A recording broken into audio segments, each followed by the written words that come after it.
Hello, thanks for watching this video with me today. My name is David, I'm a life coach, and I make these videos I hope to help you guys heal from your traumas. Today's video is about gaslighting, and I've made many different videos about it, but this one is a little different, so I'm not going to get into every detail of gaslighting. I'm going to just tell you a little bit about what it is, different forms of it, how to identify it, and how to respond to it, okay? Because this is very, very confusing stuff. It's psychologically manipulative and traumatic. Okay, so before I get into it, I'd appreciate it for all of you who haven't already subscribed to my channel. Please hit that subscribe button. It really helps me to do what I'm doing. It really supports me and keeps me going. You can vote for my videos up or down. You can go down there and ask me questions and I will answer you. Thank you very much. So let's get into this. Gaslighting, just real quick, it's coined after the title of a movie, Gaslighting. Black and white movie. I think it was made in the 20s. Sorry if I'm wrong. Please correct me. It's actually a pretty good movie if you don't mind old movies, and it really helps you understand what it is. And this is a term that you'll hear often in politics, on the news and stuff like this. So I'm getting into intimate relationships, and here's where you'll see it in intimate partners, the child-parent relationship. And I think that's important because I understand for a child's safety, we need to not always tell them the truth, but really, man, lying to your children and keeping stuff away and not telling them things all the time can be very damaging. It makes them feel not equal, not worthy, stuff like this. Medical, you'll see this in medicine. Doctors telling you it's in your head, insurance companies saying, no, it's not true, and you're just crazy, and you have a personality disorder. I've seen insurance companies do this. It's awful, awful. You'll see racial gaslighting. You know, that's big in this country and in different countries right now too, but the real just accusations of you're racist, and this is why you're racist, and because of this, and no, you can't be, or we can't be racist because we're minority. You'll see you're racist because of this, constantly just accusing you of every little thing you're doing is because you're racist, things like this. Political, God, you'll see it in politics all the time. Politicians gaslight. They gaslight, period. They lie, right? They cannot tell you the truth, and they can say it's for national security because we can't handle it, or it's just because they won't be reelected.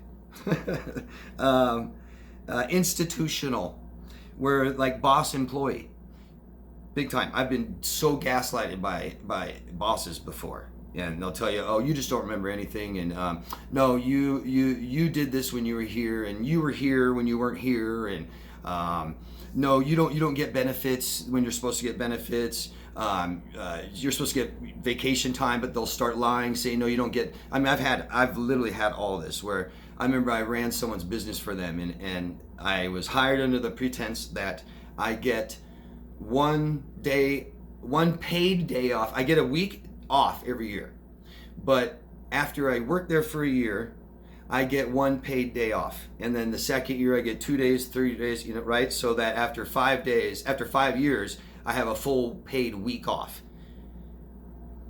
I worked there 5 years, never had a paid day off. Therefore, I couldn't even afford to take time off. And all of this, really, just don't forget, this is the best thing to understand when it comes to gaslighting, manipulating relationships. It's a really imbalance of power, where they have the power and you don't. And it's really just not equal. And anytime we're in a relationship, guys, that's not equal, there goes our self-worth, okay? Whether you pay for everything, whether you do all the work, whether you accept abuse and neglect, things like this, okay? Real important to remember that. Now, so this is about, so I'm getting into the intimate partner relationships and let's say interpersonal, family, friends also. A real need for attention and admiration, a real feeling of entitlement, better than others, special and unique. These are narcissistic traits, right? Lack of empathy, no empathy. And this is a real balance of consciousness and unconsciousness. Gaslighting lies somewhere in between consciousness and unconsciousness. So I get asked this all the time when I talk about narcissists, about manipulative people. Do they know they're doing it? Are they aware that they're doing it? This is something that I think people will debate forever. let me tell you that I started studying this topic over 7 years ago, 8 years ago.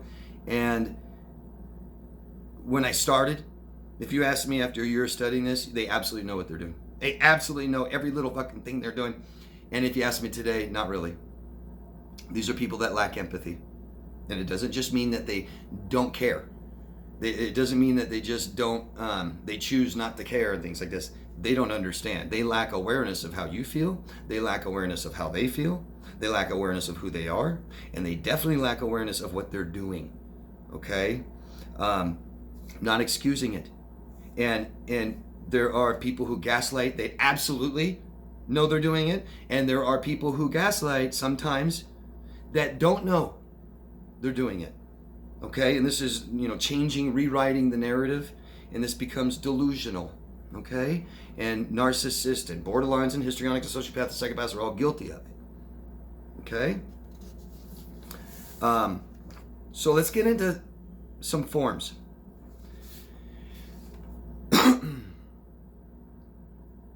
And you have a counter gaslighting, where they're questioning. It's always like, are you sure? Do you remember it that way exactly? Were you totally sober? Were you totally? Do you think you could have forgotten? Remember?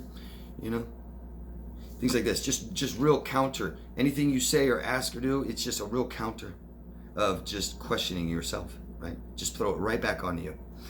Minimizing. Right? It's not that big of a deal. It shouldn't hurt that much. Other people do it. I've done it before. You didn't care. You've done it too. Right? Just really it comes down to it's not that big of a deal. And that's how, when people are doing that they're telling you it's not a big deal to them. That how you feel, they don't care. Either they really know how you feel, they have empathy, but they don't care, or they don't have empathy, they don't understand, they don't know. Okay? Denial. Just straight denial. Politics, right? Hey, president, why did you say this, and this? We have video of it. You just said it in the last week multiple times, and just go, no, I didn't say that. And if this is somebody you care about, if this is a relationship you care about, and you're afraid to lose this and stuff like this, you have plans for future and all these things, it's gonna screw with your head.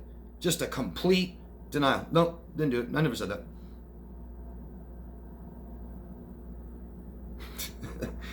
Withholding information.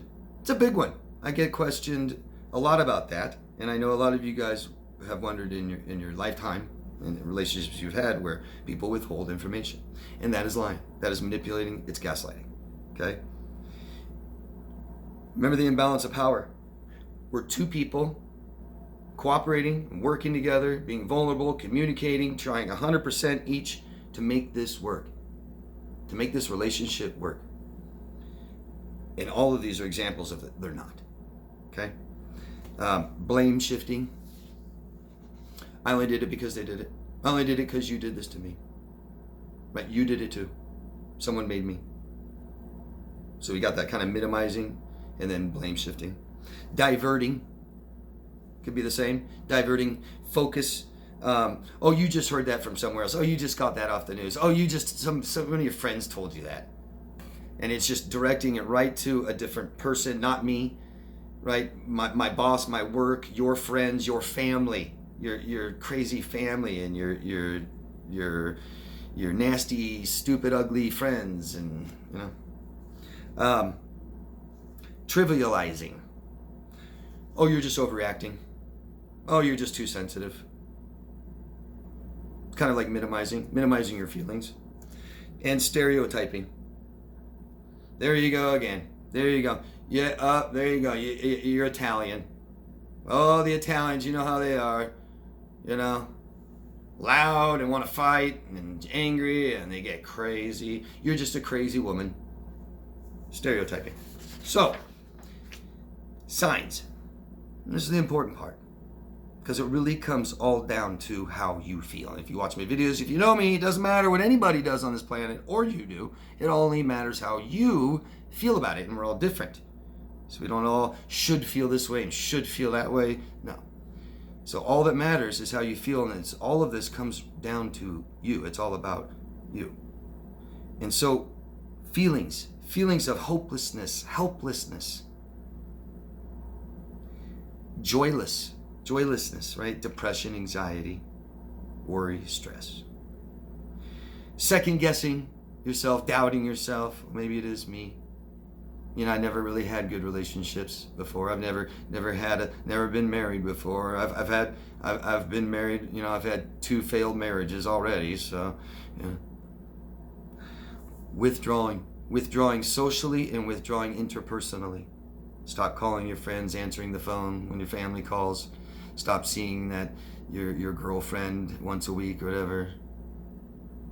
Not going out as much, withdrawing from social functions. No, I don't feel like going out tonight. Not telling people anything, what's going on, how you're feeling, not talking about it. Worst thing you could do. Apologizing frequently. Wow, man. If that's just not a clear sign of somebody that has low self-worth, of somebody who's been neglected their whole life, somebody who's been abused, if that's not, that is just a great sign of those things. When people are apologizing all the time for things that you did or somebody else did or nothing even wrong. I'm sorry. For what? I don't know. Okay, oh shit. Something's going on, something's wrong. And I always feel sorry for people like that. I do. I've done that before. I can remember a time. Defending your abuser. Why do we have to defend someone all the time? Yeah? Someone's talking bad about somebody you care about. You don't need to defend them. Maybe you don't want to be around them. But we'll do that in a codependent, abusive, dependent, neglectful, traumatizing relationship. We defend and defend and defend, and that is just a great other way to identify somebody's being abused, neglected. Look at the Will Smith, Chris Rock. Defending. He was defending her. He was defending that relationship that he felt was threatened. And the only reason you ever feel your relationship is so threatened is because it's so dependent, because you need it. Lying to others, right? Minimizing what's going on, lying to them. No, this is just, I walked into the doorknob. Right? That's the physical abuse. The emotional, oh no, I just feel bad because I ate something bad, or no, I'm crying, but it's because what happened at work today, and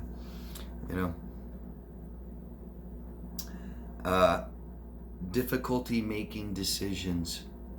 When we're in abusive relationships, especially abusive, and neglectful too, but especially abusive, we lose ourselves. We compromise ourselves. We deny ourselves. We neglect ourselves. We lie to ourselves. We numb ourselves. And then we can't make choices and decisions. I always tell everybody that the number one way to make the best decisions and choices for you is to totally know who you are. Totally be conscious and aware of yourself. Of know exactly what you need and what you want and how you feel and what you value and your opinion on things. Like that. You will always be able to make the best choices for yourself. That is a total measure of self-awareness. Let's see. Some ways we can respond, some things that we can do. And this is kind of a touchy section of this because, God, man, we turn into the best detectives, investigators, don't we? Oh, that is just the worst feeling in the world. The person that you care about the most and have total life plans with, and you're investigating them. You can no longer ask them a question and get any kind of reassurance in their answer. You never know what they're doing, where they are, what they're telling other people. And you know it, but you haven't seen it. You gotta catch them, right? Okay. Number one, don't forget to make yourself feel better. okay? Because we start saying that the only way I'll feel better is to get the truth from this person, and you're saying the only way I can feel better is to force this person to do what I want, and you can't do that with anybody. You just can't. It's not going to happen. It's not going to work. So you make yourself feel better. There's all kinds of things that help you feel better. We tend to forget those when we're in this. Tend to not feel like doing it. You got to take care of yourself, okay? Do not accept how this feels. Accept your emotions, but don't accept this. Just because they have a good excuse, a good reason, a good answer, because somebody else validates their BS, because you haven't caught them yet, doesn't mean we accept how this feels.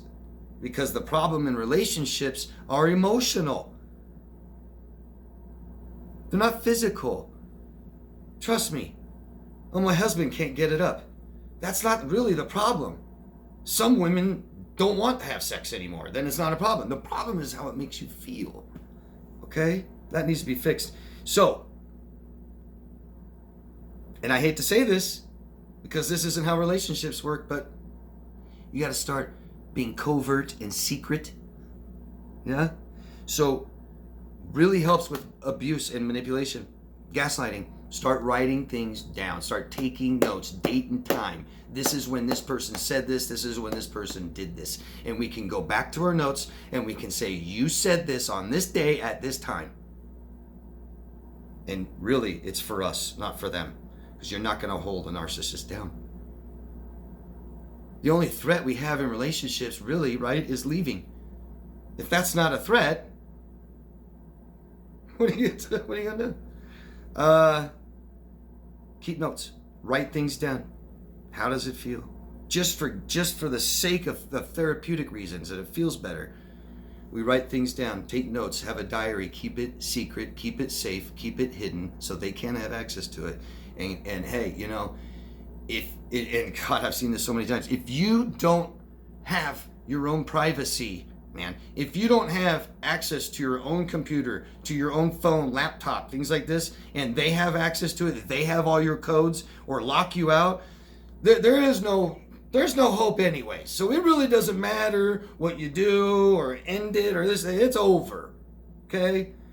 Because it is that bad for some people, guys. So you might need to keep this locked up and keep a secret code. You might need to send it to your friends, email and tell your friend or a family member that you really trust to hold this for you. This is evidence. Not proof, evidence, difference. We build this evidence up till it's just staring you in the face. You can't deny it anymore because we will have cognitive dissonance and we will lie to ourselves. It's the only way you can put up with this and stay with it. Talk to friends, talk to family that you trust. Talk. Okay? Start screenshotting text messages, screenshotting photos, saving voice messages. You record them on your phone, on a recorder. Save these things so that they don't find them. And then at some point you need to make a decision, a choice. But all that really matters is how you feel. Have a safe place. Have a safe private place where you can keep things and where you can go when you need to. And people that you can turn to that you trust, again. But really important that we step out and step away when we feel this in a relationship where we're not getting anywhere. Okay? Where we're asking and talking and we're begging and we're crying and we're telling them how we feel and it's just not helping, it's not fixing, it's not going anywhere. Step out, step away. The more space away from a manipulator and a liar, the clearer we start seeing it and the less they want that. Okay? And other people help us too. And have a plan to leave. Okay? At some point, you got to stop this. Because it really doesn't matter what they do. You may never catch them. You may never, get them to admit what they're doing. Because these people don't have remorse. And at some point you have to accept it and leave and come up with a plan. Always have a plan. Okay? Number one, guess what I'm going to say? Number one way to stop all this? Professional help. Professional help. people that know how to handle this, people that know how to help you, people that aren't emotionally attached to you, people that don't know the other person that's doing this, that won't stand up for them, that won't, right? And starts validating your feelings and giving you tons and tons of different options and doorways to go through and turn to. Instead of feeling like this, what I call the fear cage. That's it, guys. I hope you enjoyed the video. Please let me know and ask questions. I will always answer them, okay? All right? And give examples. Your guys' comments are number one. Thank you, guys. Love yourself first. I'll see you again. Bye.